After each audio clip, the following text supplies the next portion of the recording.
Hi friends and followers, ఎలా ఉన్నారు? మనమంతా సంతోషంగా ఆరోగ్యంగా ఉండాలని, ఆ కోదండరాముడి చల్లని చూపు మనపై ఉండాలని, మనం చేసే ప్రతి పనిలోనూ ఆ సాయినాథుడి కరుణా కటాక్షాలు మనకు తోడుగా ఉండాలని, ఆ సమర్థ సద్గురుల అనుగ్రహం ఆశీస్సులు మనందరకు లభించాలని మీ అందరి తరపున నేను కూడా బాబా గారిని కోరుకుంటున్నాను. ఫ్రెండ్స్, మన ఛానల్ ఎవరైనా ఫస్ట్ టైం చూస్తుంటే సబ్స్క్రైబ్ చేసుకొని ఒక లైక్ చేయండి. దానివలన మన వీడియోస్ మరికొంతమంది సాయి బంధువులకు చేరుతాయి. మనం ఓర్పు సహనంతో ఉండగలిగితే బాబా గారిని మనం ఏది కోరుకున్నామో అది తప్పకుండా మనకు అనుగ్రహిస్తారు. ఆయన మనకు తండ్రి, గురువు, దైవం. ఆయన మనల్ని ఎప్పుడూ విడిచిపెట్టరు. మనమే బాధలో ఉండి మనం కోరుకున్నది నెరవేరలేదు కదా అనే బాధతో ఏదో అనుకుంటాం. బాబా గారు మాత్రం మనతోనే ఉంటారు.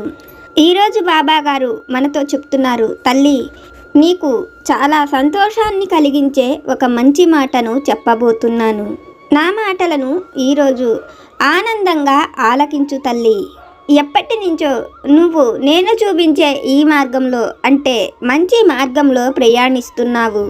నాపై నమ్మకంతో నేను చూపించిన ఈ మార్గంలో నడుస్తున్న నీవు ఎన్నో ఎత్తుపల్లాలను కూడా చూశావు కదా. నీకు కలిగే ప్రతి కష్టాన్ని కూడా బిడ్డ నాతోనే చెప్పుకున్నావు. తల్లి, నీ కష్ట సమయాలలో నేను నీతో సంపూర్ణంగా ఉన్నాను. ఆ కష్టం నుండి బయటకు తెచ్చేది కూడా నేనే. నువ్వు చేసే అన్ని పనులలో నీకు తోడుగా నేనే ఉన్నాను. అలాగే నీకు కలిగే సంతోషాన్ని కూడా నాతోనే చెప్పుకున్నావు కదా. అయితే తల్లి, నువ్వు కలలో కూడా ఊహించని సంతోషం, ఆనందాన్ని పొందే విషయాన్ని ఒక చక్కని కథ రూపంలో నేను నీకు తెలియజేయబోతున్నాను. మనసు పెట్టి నేను చెప్పే ఈ మాటలను సంతోషంగా ఆలకించు తల్లి అని మన సాయి సద్గురువులు అయితే మనతో చెబుతున్నారు. బాబా గారు మనతో చెబుతున్న ఈ మాటలలోని పరమార్థాన్ని ఆ తండ్రి వాక్కుల ద్వారానే విని తెలుసుకుందాం. పూర్వం గిరిజాపురం అనే గ్రామంలో కాశీనాథుడు అనే ఒక గొప్ప పండితుడు ఉండేవాడు.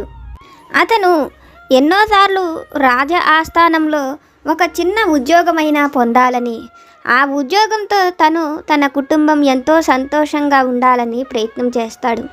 కానీ కాశీనాథుడికి ఎప్పుడూ కూడా అటువంటి అవకాశం రాదు. అతను ఎన్నోసార్లు శక్తిసేన మహారాజును కలిసేందుకు మిథులా నగరం వరకు వెళ్ళి కూడా అక్కడ ఉన్న వాళ్లతో మహారాజును కలిసి తనకు కలిగిన ప్రతిభను చూపే అవకాశం లేక వెనుతిరిగి వచ్చేస్తాడు. అయితే కాశీనాథుడికి ఆ చుట్టుపక్కల గ్రామాలలో మంచి పేరు ఉంటుంది.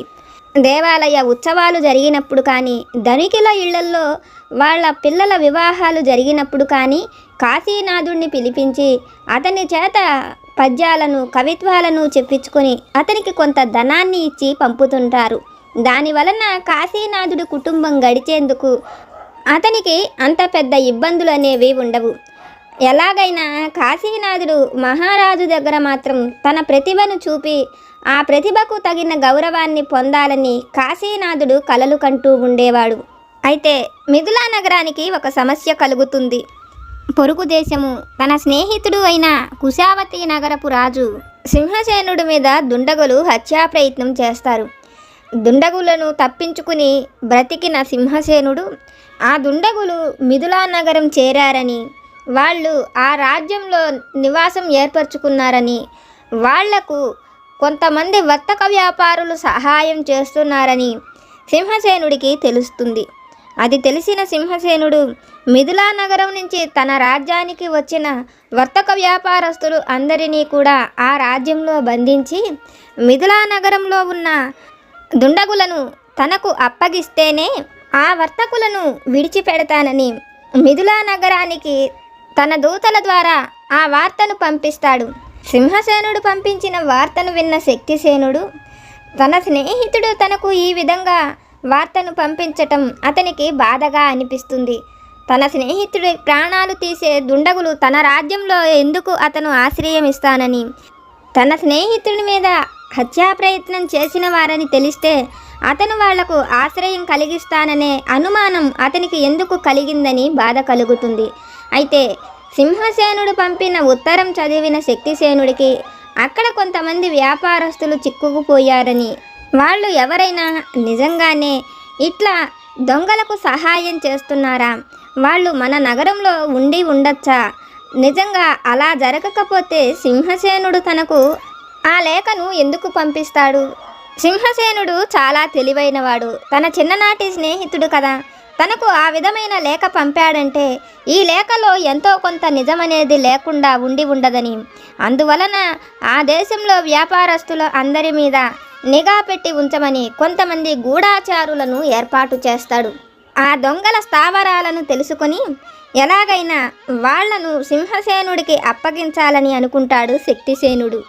కొన్నాళ్ల పాటు వాళ్లకు అనుమానం కలిగిన వ్యాపారస్తులు అందరినీ కూడా తీసుకువెళ్ళి చెరసాలలో పడేస్తుంటారు. ఇది అంతా తెలిసిన వర్తక వ్యాపారులు వాళ్ళు జాగ్రత్తగా ఉండడమే కాకుండా తమ ఇళ్లకు ఎవరూ రాకోకుండా చూసుకుంటూ ఉంటారు. అయితే మిథిలా నగరంలో ఒక పెద్ద ధనిక కుటుంబానికి చెందిన వర్తక వ్యాపారి తన కుమార్తెకు వివాహం చేయాలని నిశ్చయించుకుంటాడు. ఆ వివాహం కోసం పేరు పొందిన పురోహితులను, కవులను, పండితులను పిలిపిస్తాడు. అలా ఆ వివాహానికి గిరిజాపురం నుంచి కాశీనాథుడు, ఒక గొప్ప పురోహితుడు కూడా ఆ వివాహానికి వస్తారు. ఈ విషయాలు తెలిసిన మహారాజు ఆ వివాహానికి ఎవరెవరు వస్తున్నారో వాళ్లల్లో ఈ దొంగల ముఠాకు సంబంధించిన వారు ఎవరైనా ఉన్నారో లేదో తెలుసుకోమని తన గూఢాచారులను ఆ వివాహానికి పంపిస్తాడు. మహారాజు చెప్పినట్లే వాళ్ళు కూడా మారువేషాలలో ఆ వివాహానికి వెళ్ళి అక్కడకు వచ్చే వాళ్ళందరినీ కూడా పరిశీలిస్తూ ఉంటారు. ఆ ధనికుడితో పాటు మరొక వ్యాపారస్తుడు కూడా అతనికి స్నేహితుడిగా ఉంటాడు. ఈ ధనికుడు తన కూతురు వివాహం కోసం ఏర్పాటు చేసిన విడిది ఇల్లు చాలక అతను తన స్నేహితుడితో, నువ్వు నాకు ఒక చిన్న సహాయం చేసి పెట్టాలి, ఇక్కడకు వచ్చే వాళ్లకు ఈ విడిది ఇల్లు చాలటం లేదు, అందుకని గిరిజాపురం నుంచి వచ్చిన ఈ పురోహితుణ్ణి, అతనితో పాటు ఉన్న ఈ కవిని, కొంతమందిని నీ ఇంట ఉంచుకోమని వాళ్లను అతని ఇంటికి పంపిస్తాడు. గిరిజాపురం నుంచి వచ్చిన వాళ్లను అతను తనతో పాటు తీసుకువెళ్ళి ఆ రాత్రి వాళ్లకు ఆతిథ్యాన్ని ఇస్తూ తన ఇంట ఉండేందుకు వసతులను ఏర్పాటు చేస్తాడు. కాశీనాథుడితో పాటు వచ్చిన బ్రాహ్మణుడు వాళ్ళు పడుకునే గదిలో తన పై చొక్కాను తీసి అక్కడ ఉండే కొక్కానుకు ఏలాడతీస్తుంటాడు. ఆ సమయంలో అతను కాలు జారి ముందుకు పడబోతూ కొక్కానికి తగిలించిన తన చొక్కాను గట్టిగా పట్టుకుంటాడు. దాంతో చొక్కా కిందకు గుంజుకొని కొక్కానికి తగిలించి ఉన్న దగ్గర చినిగిపోతుంది. అది చూసి నవ్వుతున్న కాశీనాథుడు తన కవిత్వంతో చతురుగా నవ్విస్తూ, ప్రాణం లేకపోయినా ప్రాణం ఉన్న జీవిలాగా తాను దేనికి పనికి రాకుండా అయిపోయిందని తన చొక్కాను చూస్తూ నవ్వుతుంటాడు. అది చూస్తున్న బ్రాహ్మణుడు కాశీనాథుడితో, నువ్వు కవిత్వం చెప్పేందుకు ఇది సమయం కాదు, నా చొక్కా చినిగిపోయింది, నేను దీన్ని కుట్టుకునేందుకు నాకు ఒక సూది దారం కావాలని అవి ఈ ఇంటి వారిని అడిగి తీసుకోమని చెప్తాడు. అయితే వాళ్లను తీసుకువచ్చిన ధనికుడు కనపడడు. అతని కూతురు అరుణ మాత్రం అటువైపు వెళుతూ కనపడుతుంది. ఆమెను చూసి దగ్గరకు పిలిచిన కాశీనాథుడు ఆమె పేరేమిటని అడుగుతాడు. అందుకు ఆమె తన పేరు అరుణని చెప్తుంది. ఆ మాటలకు కాశీనాథుడు తనకు ఒక ఉపకారం చేసి పెట్టమని, తనకు కొన్ని వస్తువులు కావాలని అడుగుతాడు. అవి ఏమిటని అడిగినప్పుడు, ఒక్క కన్నే ఉండి ప్రపంచాన్ని చూడలేదని, దానితో పాటు పున్నమి చంద్రుడి వలె గుండ్రంగా ఉంటుందని, దాని నుంచి తీసే కొద్దీ కిరణాలు వస్తూనే ఉంటాయని, అవి రెండూ తనకు కావాలని అడుగుతాడు. ఆ మాటలు వింటూ అరుణ ఆశ్చర్యంగా చూస్తుంటుంది. ఆ సమయంలో అటుగా వచ్చిన ఆ ధనికుడు అతనితో, మీరు గొప్ప పండితులని నా స్నేహితులు చెప్పారు, అందువలనే నేను మిమ్మల్ని మా ఇంటికి ఆతిథ్యానికి కూడా పిలిచాను. అయితే మీరు మీ పండిత భాషతో మమ్మల్ని కంగారు పెట్టకండి. మీరు ఈ విధంగా మాట్లాడటం రాజుగారు ప్రత్యేకంగా ఏర్పాటు చేసిన గూఢాచారుల్లో ఎవరైనా వింటే కనుక మీరు రాజుగారు వెతికిస్తున్న దొంగలకు చెందినవారనుకొని మీతో పాటు మేము కూడా అందులో ఉన్నామేమో అనే అనుమానంతో మమ్మల్ని కూడా తీసుకువెళ్ళి చెరసాలలో వేస్తారని చెప్తాడు. ఆ మాటలు వింటున్న కాశీనాథుడు, నేను మీతో అంత రహస్యమైన విషయం ఏమీ చెప్పలేదు, నేను మీ అమ్మాయిని అడిగింది ఒక కన్ను మాత్రమే ఉండి ప్రపంచాన్ని చూడలేనిది అంటే సూది, ఇంకా గుండ్రంగా సూర్యుడి వలె ఉండి తీసే కొద్దీ తన నుంచి కిరణాలు రావడం అంటే దారం. దారంలో నుంచి మనం ఎంత దారం తీస్తున్నా అది వస్తూనే ఉంటుంది కదా. నేను ఆ రెండింటిని ఇవ్వమని అడిగాను. అలాగే మిమ్మల్ని మహారాజు ఎందుకు ఈ విధంగా ఇబ్బంది పెడుతున్నాడని కాశీనాథుడు అడిగినప్పుడు ఆ ధనికుడు కాశీనాథుడితో, ఈ దేశం నుంచి కుశావతి నగరానికి ఎంతోమంది వర్తక వ్యాపారాల కోసం వెళుతున్నారు. ఆ దేశానికి వర్తక వ్యాపారులు తప్ప మరి ఎవ్వరూ కూడా వెళ్ళరు. ఆ విధంగానే వర్తక వ్యాపారం కోసం వెళుతున్నామని చెప్పి ఈ దేశం నుంచి వెళ్ళిన వాళ్ళల్లో ఎవరో ఆ దేశపు మహారాజు సింహసేనుడి మీద హత్యా ప్రయత్నం చెయ్యబోయారు. అక్కడ నుంచి తప్పించుకున్న మహారాజు ఈ దేశం నుంచి వెళ్ళిన వారే ఆ విధంగా చేసి ఉన్నారని, దానికోసం వర్తక వ్యాపారులు వాళ్లకు సహాయం చేస్తున్నారని, అందువలన వర్తక వ్యాపారులుగా ఉన్న వాళ్లల్లో ఎవరు ఆ విధంగా దొంగలకు సహాయం చేస్తున్నారో వాళ్లను పట్టుకొని తనకు అప్పగించాలని, అలా చేస్తేనే ఈ దేశం నుంచి వెళ్ళిన వర్తక వ్యాపారులు తిరిగి ఈ దేశానికి రాగలుగుతారని, అలా తన అల్లుడైన చంద్రవదనుడు కూడా వర్తక వ్యాపారం కోసం ఆ దేశానికి వెళ్ళి అక్కడ కారాగారంలో చిక్కుపడి ఉన్నాడని, అతను వస్తేనే తన కూతురు అరుణకు అతనికి వివాహం జరుగుతుందని కుశావతి నగరపు మహారాజు సింహసేనుడు ఈ విషయాలను లేఖ ద్వారా మన మహారాజుకు పంపాడని, అందుకోసమే వ్యాపారస్తులమైన మా అందరి మీద మహారాజుకు అనుమానం కలిగి ఇటువంటి నిఘాను ఏర్పాటు చేశాడని, అందువలన మీరు మా ఇంటికి వచ్చి మా వలన చెరసాలకు వెళ్ళకూడదని, ఆ విధంగా మీకు జరిగితే మేము అంత చెరసాలలో ఉండవలసి వస్తుందని చెప్తాడు. ఆ మాటలు వింటున్న కాశీనాథుడు బాగా ఆలోచించి, మీరు అనుకుంటున్నట్లు ఒకవేళ దొంగలు వస్తే మీతో పాటు మీ ఇళ్లల్లో ఉండే వెండి బంగారాలను తీసుకుపోతారే కానీ మీ దగ్గర ఎందుకు వాళ్ళు ఉంటారు? మహారాజు ఈ విధంగా ఆలోచించి ఉండకూడదు. నిజానికి ఆ దొంగల్ని వాళ్ళు పట్టుకోవాలని అనుకుంటే హిరణ్యాక్షుని వైరుడు ఎక్కడ ఉంటాడో ఆ ప్రదేశాలలో వెతకాలని, అలా ప్రయత్నించటం వలన ఏదైనా ఫలితం ఉండవచ్చని, మీ మధ్య తిరిగితే ఏ దొంగలు దొరకరని, వాళ్ళు మిమ్మల్ని ఇరికించేందుకే ఈ విధంగా చేసి ఉంటారని అక్కడ ఉండే ధనికుడితో అంటుంటాడు.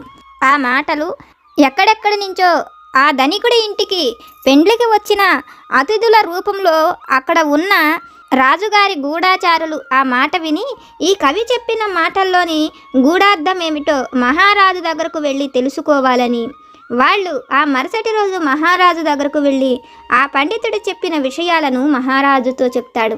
మహారాజు ఆ మాటలు వింటూనే హిరణ్యాక్షుని వైరి అంటే ఆ శ్రీహరి ఉండే ప్రదేశాలు అంటే గుడి గోపురాల, గుళ్ళు గోపురాలకు కూడా జనాలు వెళతారు కదా అని ఆలోచిస్తూ ఆ విషయాన్ని తన మంత్రితో చర్చించినప్పుడు మంత్రి నిగూఢంగా గ్రహించి, మహారాజా, అతను చెప్తున్నది హిరణ్యాక్షుని వైరి అంటే శ్రీహరే.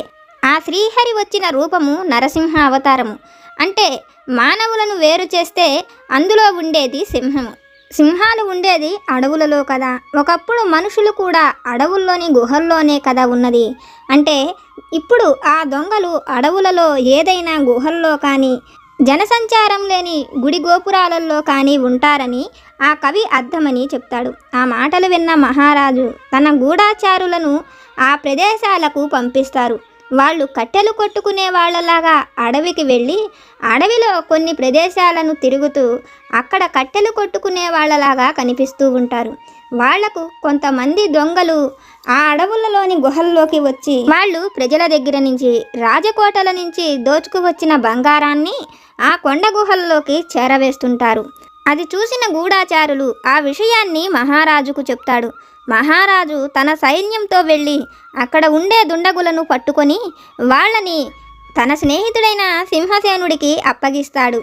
వాళ్లను పట్టుకున్న సింహసేనుడు వాళ్ళు ఆ దేశంలోకి రావడానికి కారణం వాళ్లకు ఏ వర్తక వ్యాపారులు సహాయం చెయ్యలేదని, ఒకసారి వాళ్ళు మిథిలా నగరం నుంచి కుశావతి నగరానికి వస్తున్నప్పుడు కొంతమంది వర్తక వ్యాపారుల దగ్గర వాళ్ళు కొన్ని వస్తువులను దొంగిలించినప్పుడు వాటిల్లో వర్తక వ్యాపారానికి అవసరమైన సామాను మహారాజు అంగీకారం తెలిపే లేఖ అందులో ఉంటుంది.